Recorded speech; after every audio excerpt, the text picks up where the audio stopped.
Okay, my name is Don MacKay. I'm a blacksmith in Perth, Ontario, and own a company called Forged in Canada. Um, I started blacksmithing actually by accident. It wasn't one day I woke up and had an epiphany that I'm going to be a blacksmith or had an interest in it for that matter. It was strictly a by accident type of thing. A number of years ago, Parks Canada in the mid 1990s, early 1990s, decided that they were going to cut back on certain programs. And then when the season came around, they didn't have anybody to run those programs. And they asked for volunteers with a teaching background to help conduct tours at different sites along the Rideau Canal from Ottawa to Kingston. And I thought it was a good opportunity to try doing different things and give me a different experience of the Parks Canada. Shortly thereafter, they asked me if I wanted to work in the blacksmith shop. And I said to them, I know nothing about working in a blacksmith shop. I said, well, you know the history. Well, yeah, I know the history, but that doesn't mean I know anything about blacksmithing. So they wanted me to work in there and make nails and talk about the history. But because I'm wearing period clothing, people are assuming that I must be a blacksmith when I was just interpreting a blacksmith. So I'm one of these types of people that I'm good with my hands. I like to learn things, and I wanted to answer people's questions. So this was, of course, before internet and Zoom and all these types of things. So I spent a lot of time reading. I was working about 11 hours a day at the forge and coming home at night and reading whatever books I could find, talking whoever I could talk to, and basically taught myself the art of blacksmithing over a number of years. And then started making more and more stuff for sale in the shop. The shop at Jones's Falls on the Rideau Canal also became not only a working blacksmith shop as in 1843, but also became a gift shop. So between doing the interpretation, actually making things for sale, and sometimes doing making things for the Rideau Canal and other National Historic Sites in our field unit, I developed the skills to become a blacksmith over the years. I worked in there pretty continuously until 2012, end of 2012, and then in 2012, Parks Canada decided that they no longer needed a blacksmith and closed the blacksmithing shop down.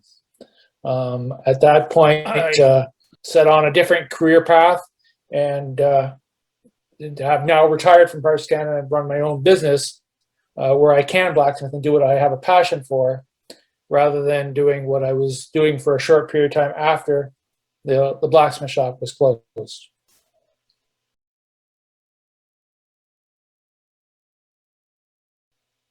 Okay, my knowledge of that is somewhat limited. Anyways, the Rideau Canal got UNESCO designation a number of years ago as a result of a number of key players and the superintendent of the Rideau Canal at the time, Doug Stewart, making application for making it a UNESCO World Heritage Site based on a number of key characteristics. It's an amazing engineering marvel constructed to move people from Ottawa to Kingston. It's the longest continuing operating historic canal in North America. It still operates and functions much like it did at its completion in 1832 after it was constructed by the British military underneath Lieutenant Colonel John By. Also, some of the engineering structures, such as the Stone Arch Dam at Jones's Falls, where the blacksmith's located, the dam there is, at the time it was constructed, it was the third largest in the world and the largest in North America. By today's standards, it's not very impressive, but back then the dam was 350 feet long, 60 feet high, and 20 feet thick at the top and about 70 feet thick at the bottom. A very impressive structure, along with the 24 log stations along the Rideau Canal that move boats from one level of lake to another. Was an amazing structural entity that allowed and connected people from one different parts of the country into the hinterland of what's now Eastern Ontario to create the various communities and places along the way. And based on the engineering and the social aspects, the Rideau Canal was designated UNESCO World Heritage Site.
Yeah, anvils. I use anvils. Yes, yes. A number of years ago, I guess 3, 4 years ago, I decided that with the popularity of blacksmithing growing because of various shows and internet stuff like that, the trying to find used blacksmithing equipment in Ontario and for that matter parts of Canada was becoming greasy difficult. So as a result, I undertook and designed my own anvil that is my own design that is produced in Ontario, made out of 4140 tool steel, which is cast. As far as I'm aware of, I'm the only maker of anvils in Canada that are over 150, that are 155 pounds or more. So that my company is Forged in Canada. I believe in buying Canadian things, and I try to get everything I can made in Canada. So I do sell anvils that I get custom made with my own design in Ontario. Do you also make other tools? Yeah, because I make my living as a blacksmith. I make all kinds of tools depending on what people want. People that are beginning not necessarily have the skills to make some of the tools that they need. So anything, I will build forges for people. I will make tongs. I'll make different tools that go in the anvils. I'll make whatever people require. If I can't make it, then I know other people that can, so I have different contacts so that allow me to supply people with whatever they're looking for. And sometimes people take, they want to make it their own, and I always tell people, it's always free to phone me up or send me an email, and I'll answer your questions and try to help you with whatever you're trying to do, whether you're purchasing something from me or not. I'd like to see the blacksmithing continue to grow, and I'll do whatever I can to help other people do it.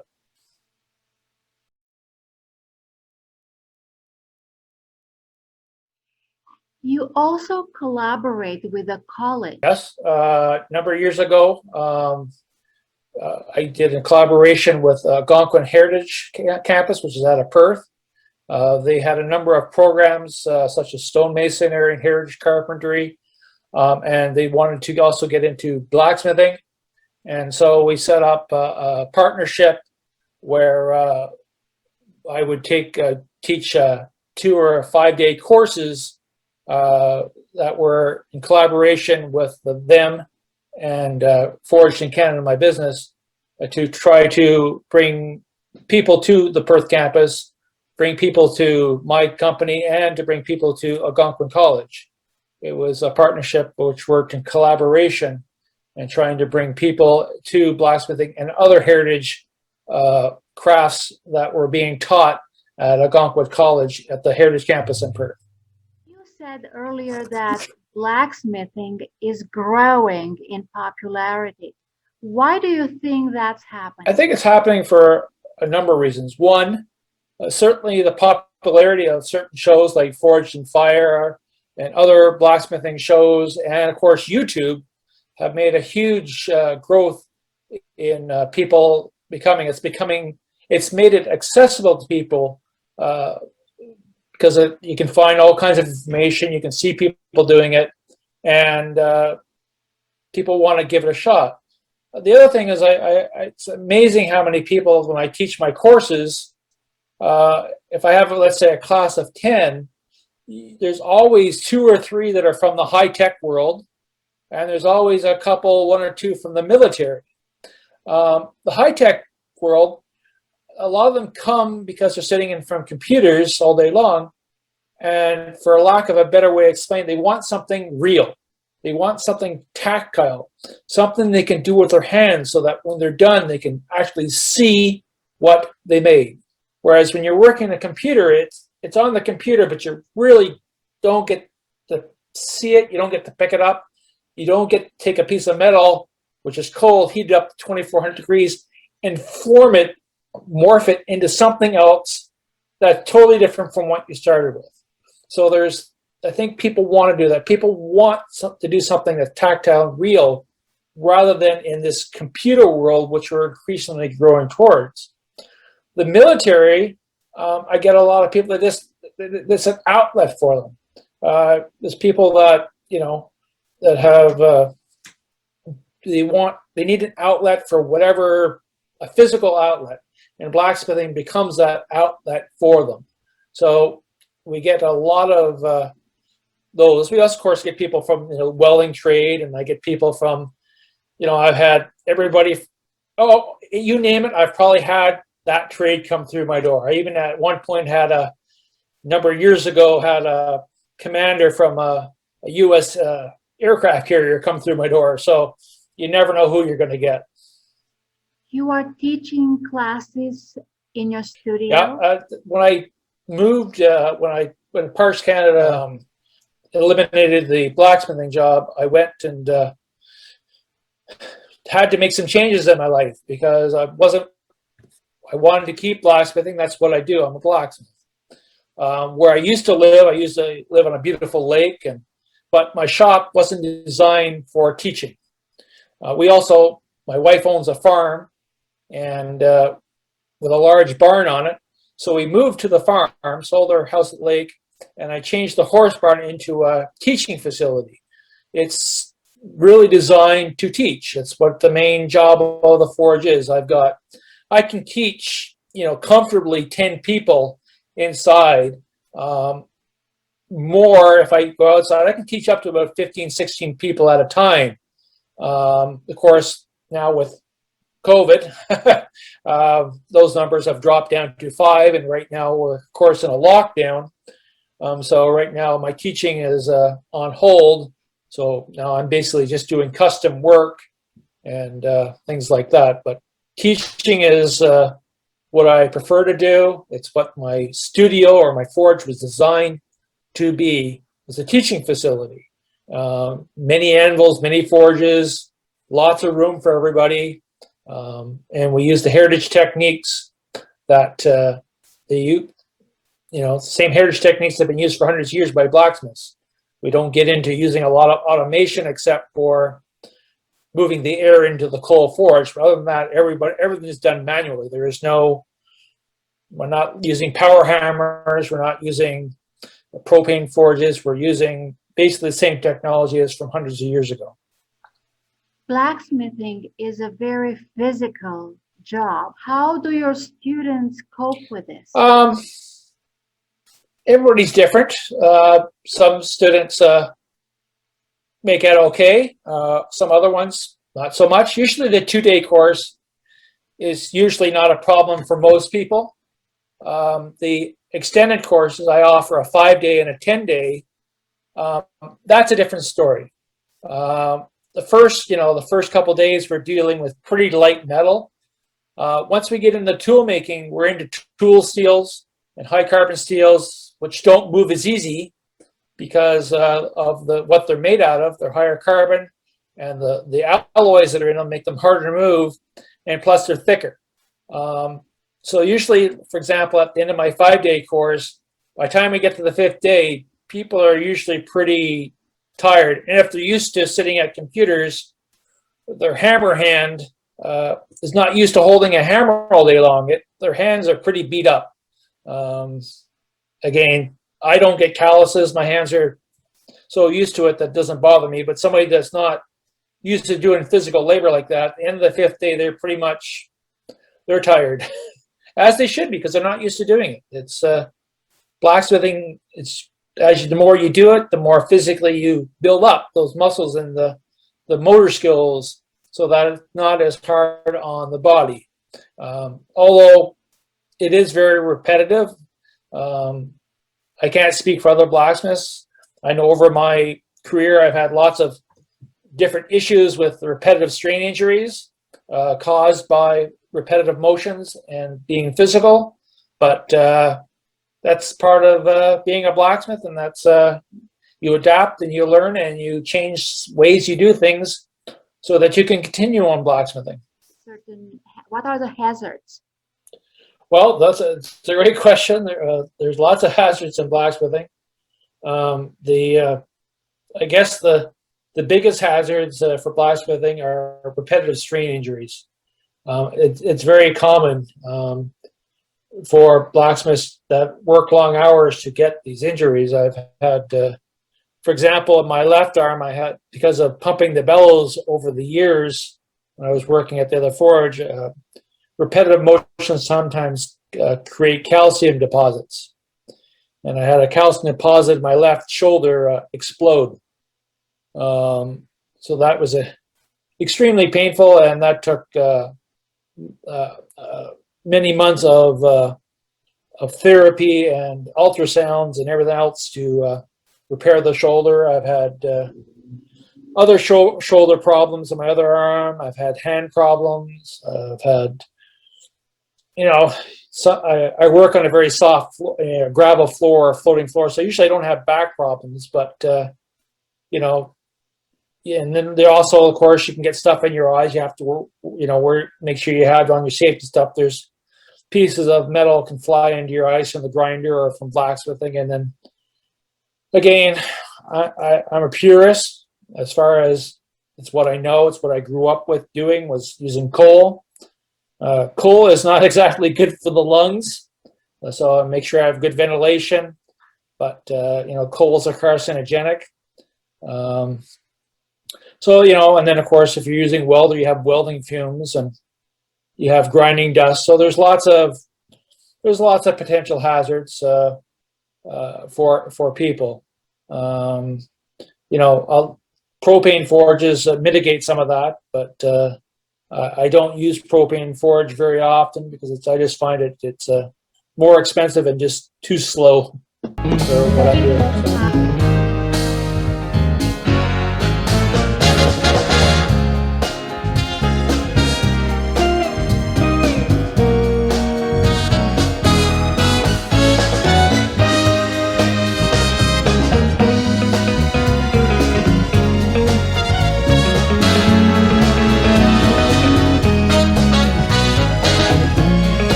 Summer with the heat, how do you work in that heat wave? That's an interesting concept. The heat really doesn't bother me. I used to come home from working in the Pars Canada forge in period clothing, so you're wearing long sleeve shirts and heavy pants, and come home and my wife would have the windows open at 24 degrees Celsius, and I would start shutting the windows because I was cold. And so I like the heat. I don't start sweating until I hit about 34 degrees Celsius. So heat really for me is really not an issue. I'm not great. I don't really like high humidity, but the heat itself doesn't bother me. Again, when I teach courses, some people don't mind the heat, others it bothers them more. So I try to do most of my courses, in the spring and fall, and not so much midsummer, unless people. Again, I don't mind the heat. I don't care, but I love the heat. What are the most common requests? The most common request. I don't think there is a most common request. The custom work that I do, it ranges from railings to chandeliers to tripods for cooking to hooks for the wall. That's one thing I love about this job, is that every week it's something different. You never know what you're going to be making. This week I was making a cooking tripod that goes over top of a big cauldron for cooking. I've got another rim to do for somebody to make an insert for a barbecue. I've got shepherd's hooks to make. I've got I just finished a couple railings last summer that were, very basic as far as structure. Other ones, one looked like it was trees. You never know what you're going to do from one day to the next. People bring you stuff to repair. You never know what you're going to do from one day to the next. It's always a new adventure.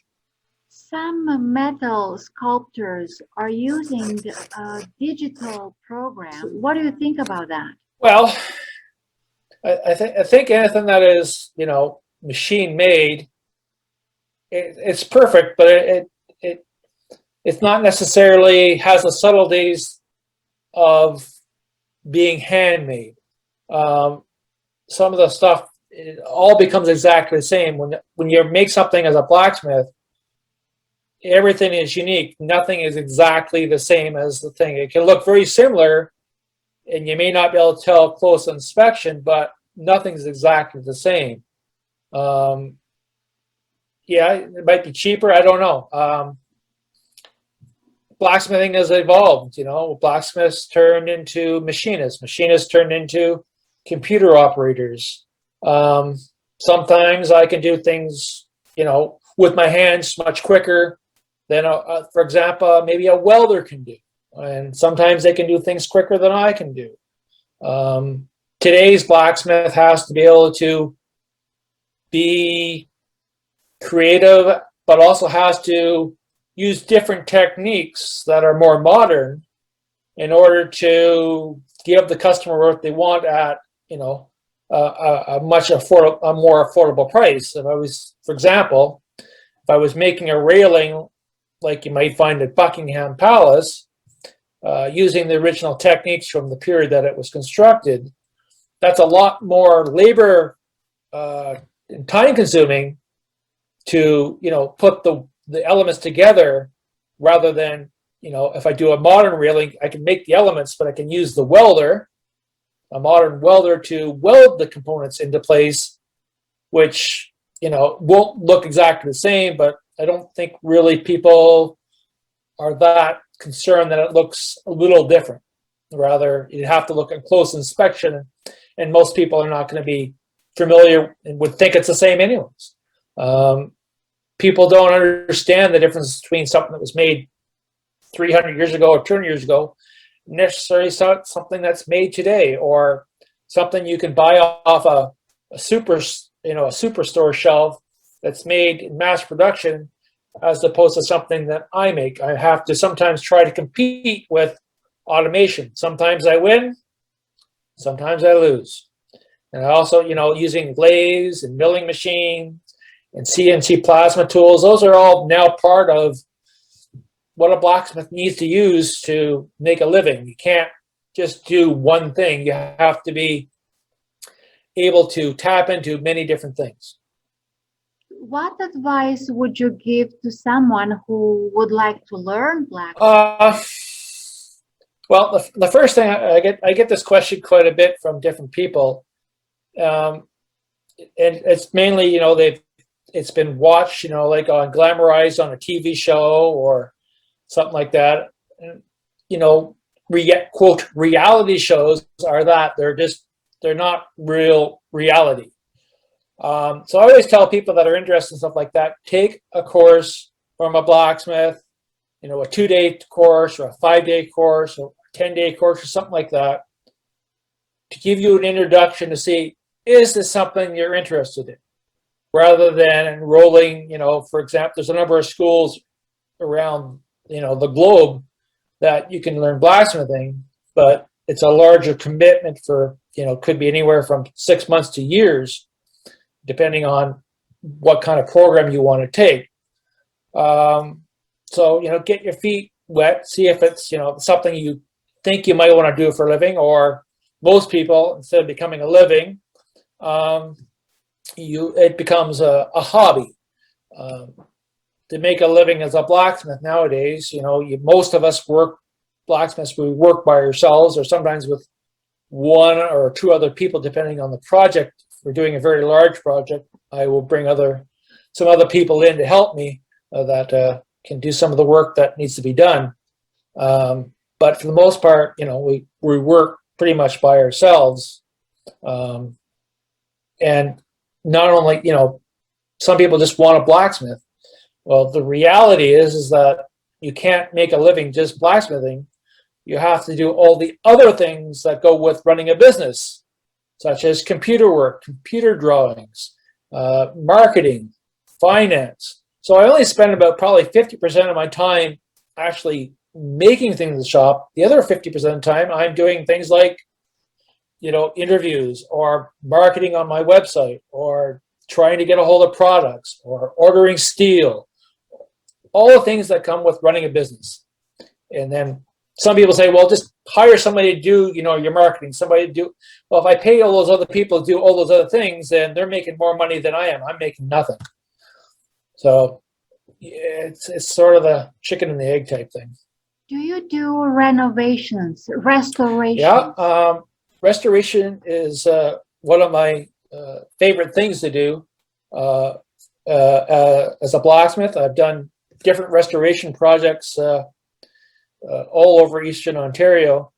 The last major one I did was in Kingston, Ontario. There's some buildings there that were fortified structures that were completed around 1846. They're called Martello Towers. They're actually, funny enough, they're actually part of the Rideau Canal's UNESCO designation as well. So I was contracted to redo all the metalwork on the Martello Tower outside of down by Lake Ontario by the hospital there, known as Murney Tower. So all the steelwork on the outside, all the large steel shutters had to be all taken off the building, brought to my facility, and then completely dismantled, taking all the rivets and all the original material out, replacing pieces that needed to be replaced, fixing ones that needed to be fixed, and then putting everything back together so that it would fit back to where it came from. That was a very large project, lots of work, but really a fun thing to do. I've also done restoration work for a couple of companies in Toronto and some Eastern Ontario, other national storage sites in Eastern Ontario. I've done some restoration work for them over the years as well. So it's always fun to try to take another blacksmith's work from years gone by and trying to replicate what they did, not knowing exactly how they did it. So it's a great challenge. It's lots of fun, and it's very rewarding for the end to see that at the end you were able to do what they did, given the fact that I'm probably using some more modern tools than they did. So it's even more amazing and huge respect for them as blacksmiths in that period to accomplish what they did, given the tools that they had compared to what I'm using for tools. Do you plan to pass this art, this profession on to your, let's say, other family members? I would love to, but I don't think that's a reality because I have a very small family. My brother-in-law, he's 50 some, so he's not going to be doing it. My daughter is 21, but she does not have an interest in doing this thing. She's taking media and film production as a career goal. So she's artistically, slanted like I am for sure. But physically, I don't know if it would be her type of thing. She's only 5'2" and weighs like 110 pounds. I'm not sure her body would hold up to the pounding. So that sort of limits my passing it on to a family member. Although I have been, over the last few years, it has come to mind, when I'm done blacksmithing, how can I pass all my equipment and all my knowledge on to somebody else? And I've been toying with it. I still don't have an answer. What are your plans for this year after, lockdown? That's the question, is when does lockdown end? It's been up, down. I've rescheduled courses so many times that it's getting a little frustrated, not only for me, but for my potential clients. I've had now one client I've had to reschedule 4 times. My clients are all very, they get it. They're all very understanding. I've never had any issues. But, right now we're in a 3rd wave in Ontario here.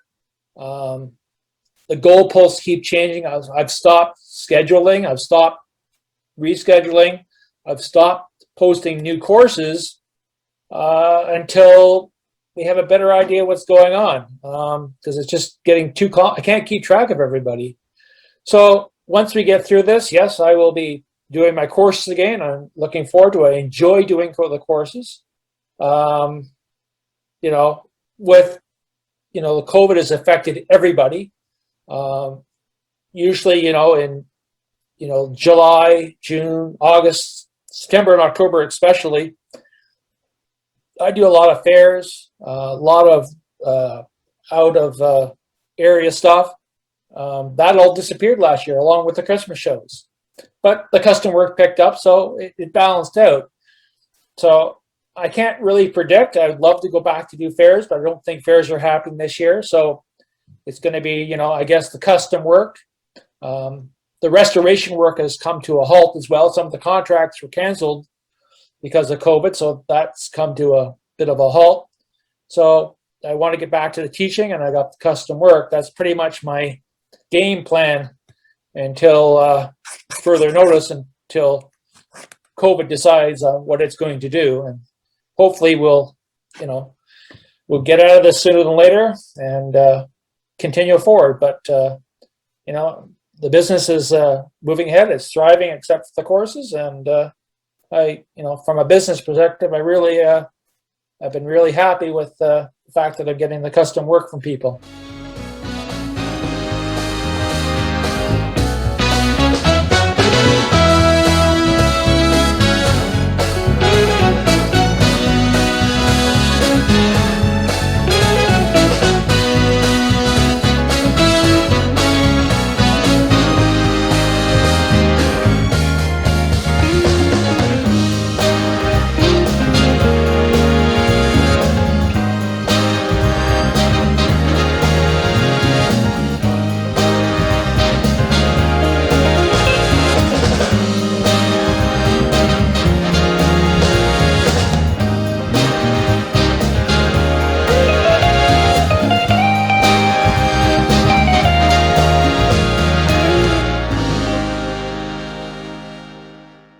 If somebody would like to see your work other than your website, where would you send them?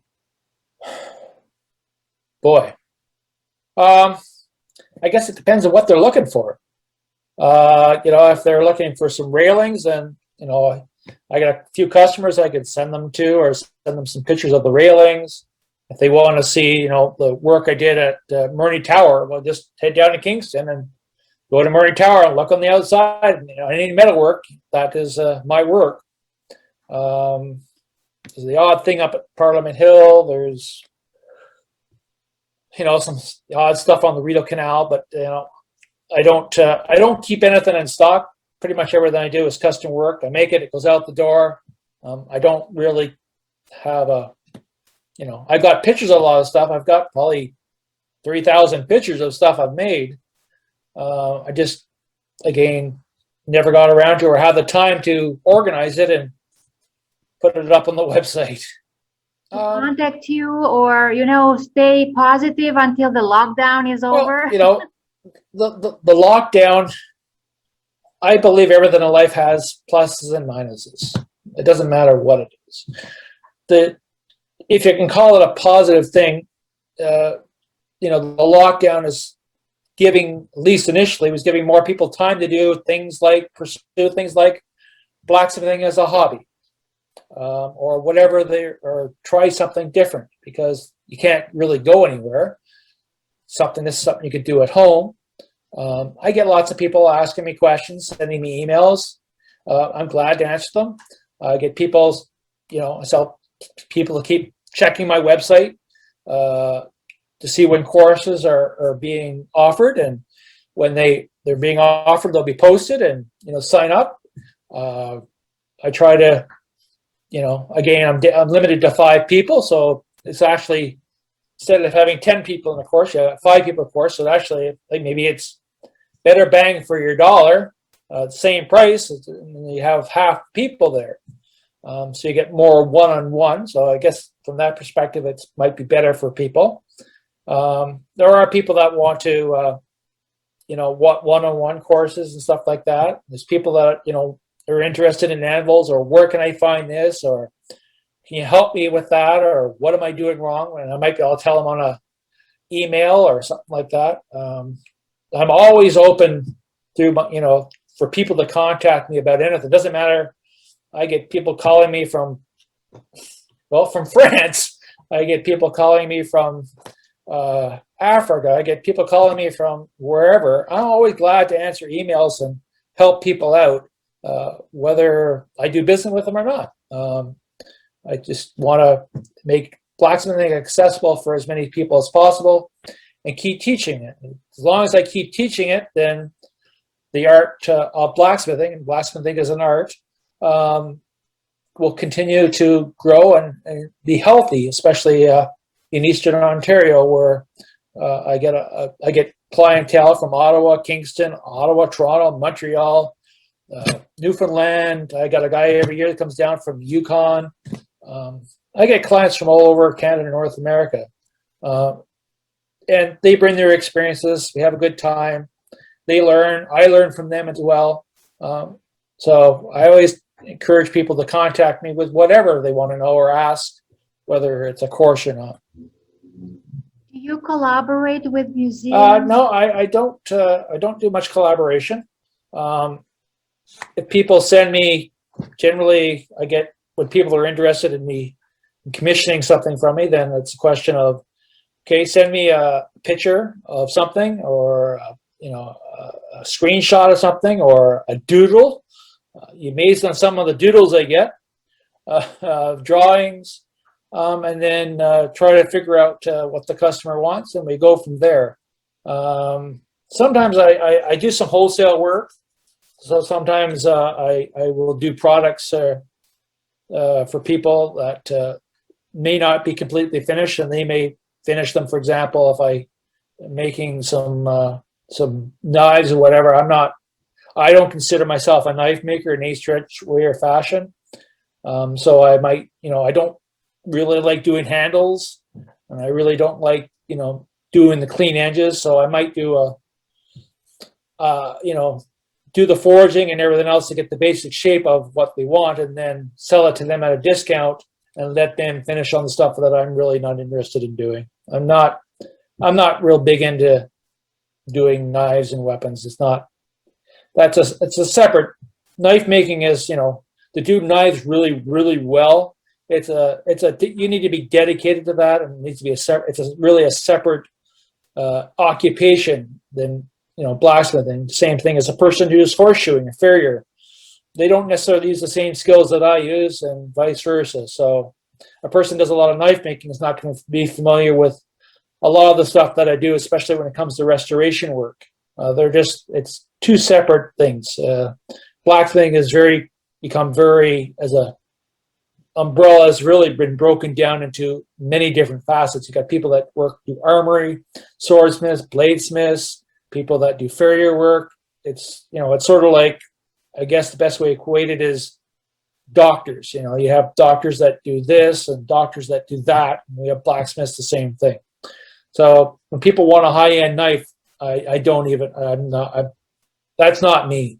I wouldn't produce one that was what I consider good enough quality for it to pass as a high-end knife, so I'm not going to do it. As a blacksmith, it's not all just about forging, it's about all the other things you have to do as well to run a business.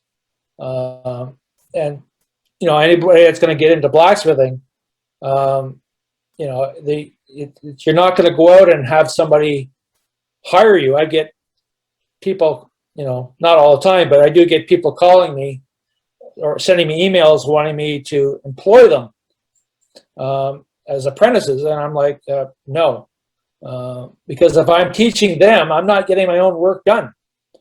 So I really don't have the time. And then I've heard a lot of horror stories where blacksmiths have taken on an apprentice for 2 or 3 years, and then the apprentice quits and then goes down the street and sets up shop. So now you're competing against somebody you trained. And again, it's so, most people that want to make blacksmithing a career, you're going to have to do it for yourself. You're going to have to start your own, get the skills to blacksmith, but you're also going to have to develop those other skills such as marketing and finance and running a business that are all going to have to be part of it as well. It's not just heating up metal and making things. You have to have the other aspect of it too. And unfortunately, I think a lot of people that go into blacksmithing may not be aware of this part of the equation. So it's people need to know the pluses and minuses. The plus, of course, is you get to do your own boss. You get to make what you want. You get to charge what you want to a certain degree, what people will pay. And at the end of the day, you have something that's very fulfilling. And if you're a very physical person, you're a very creative person, you're a very imaginative person, and you want to work hard, blacksmithing may be the thing for you. But if you're not any of those things, then maybe it's a hobby. The shop, or are you preparing other? No, I'm finishing up. I've got some small projects. I've got one person wants a couple small shepherd's hooks. I got somebody that wants another hook. I'm working on a cooking grill, and I'm working on a fireplace enclosure. So, I don't run my shop, like a regular. Weekends to me are 7 days a week. It's the same as any other day of the week. So if it's a nice day, like the other day was really nice, I never went to the shop. I had firewood to do and other things that had to be done. It was a beautiful day, so I never went into the forge. So I can choose my own hours, right? As long as my customers get things when I say they're going to get them. I do my own hours. I can go out to shop at 8 o'clock at night if I want, or 7 o'clock in the morning, or not at all. That's the nice thing about working for yourself is I choose my schedule and nobody else tells me what to do.